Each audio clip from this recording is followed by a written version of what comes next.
Hello, this is McD the Beast, and this is McD Sports 4 coming to you today with some news that I found pretty funny.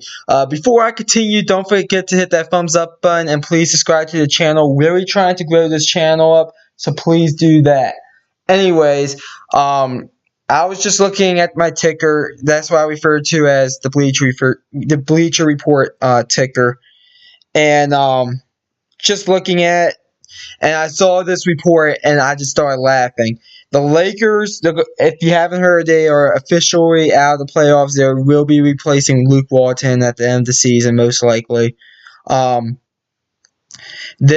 serious candidate, and this is from Adrian Wojnarowski, so I am believing it. This is the Lakers' supposedly number one choice at this time, Jason Kidd.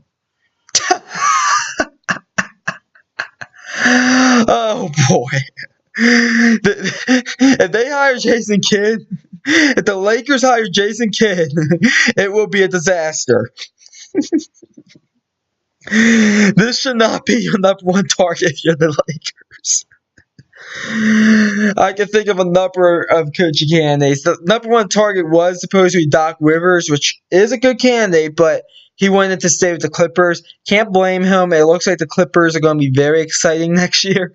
And they're going to be making the playoffs this year, the LA Clippers. So, and I think they'll give whoever they get a very competitive series. But, my God, the Lakers hired Jason Kidd. Oh, my God.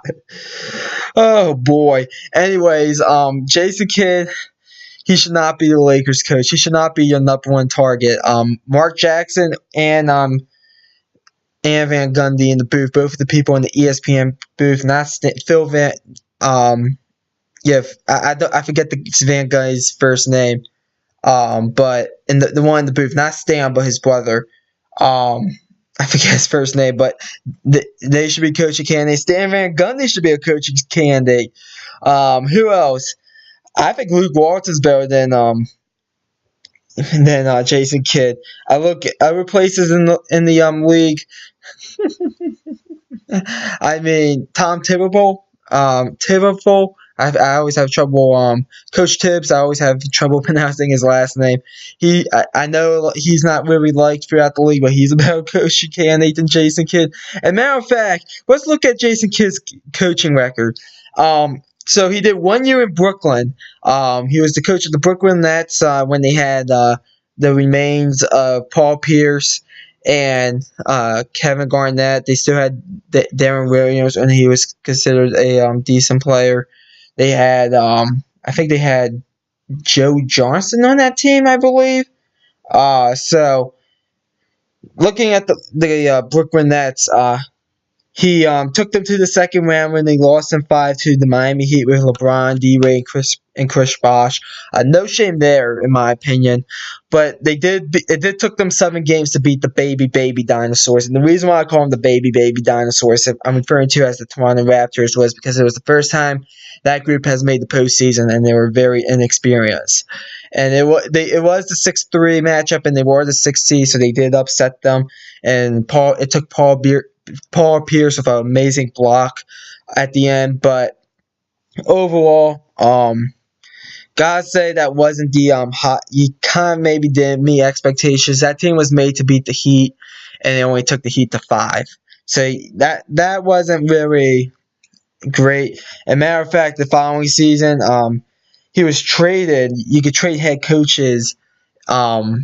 You could trade head coaches. I know in the NBA, NFL. I don't know if you could trade them in baseball, but he was traded to the Bucks for a I think a 2019 protected first round pick or something. But anyways, he took the very young Bucks team who only won 15 games the season before. They got to 500, exactly 41-41, and then he took them against the Bulls. With Derrick Rose, even though I think Derrick Rose might have been injured. I don't know. Jimmy Butler, Joakim Noah when he was still decent, and they lost in 6. And a lot of people looked at Jason Kidd as a very good head coach then. But then the following season, he followed it up with a 33-49 record. Maybe that season was a bit of an aberration. Still not a terrible season, but they missed the playoffs. Then the following year, they went 42-40. This was the year that Giannis really took off. They lost to 6 against the Raptors, and basically they had Giannis, Jabari Parker before he became a problem for the Bucks. They had, who else did they have? Chris Middleton was on that team, I believe.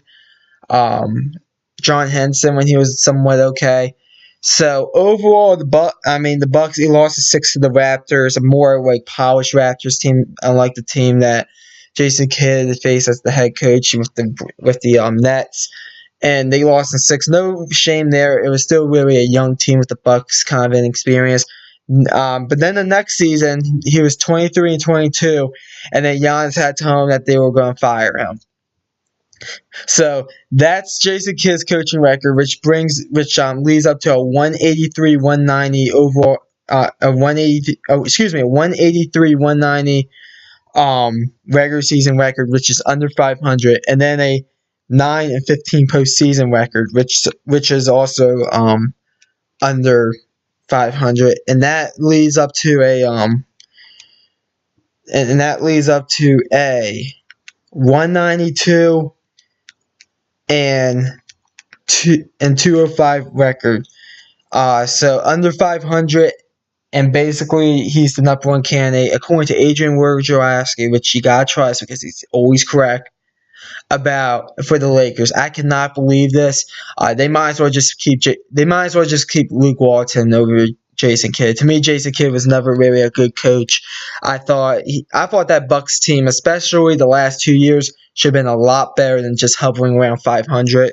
I know his system didn't work for the Bucks, but overall, the Lakers, if they hire Jason Kidd, I'm just gonna have a field day with it. Hopefully, they consider different. Hopefully they consider different hiring Van Gundy, Jeff Van Gundy. That's his first name. Jeff Van Gundy, Stan Van Gundy. I look at Mark Jackson also in the booth. I mean, hopefully they consider someone different. But overall, Coach Tibbs. If Alvin Gentry doesn't survive this year, at the end of the year, maybe him. You also have the former coach of the Rockets. His name escapes me. He was the one that drafted Garnett. His name escapes me, but you can hire him.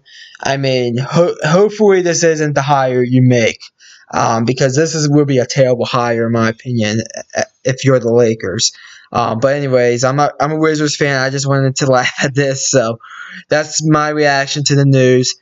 Comment down below, Lakers fans or NBA fans in general. Tell me what you think about this, because I'm telling you this right now, this will not turn out nice for the Lakers and the Lakers fans. But anyways, thanks for watching the video.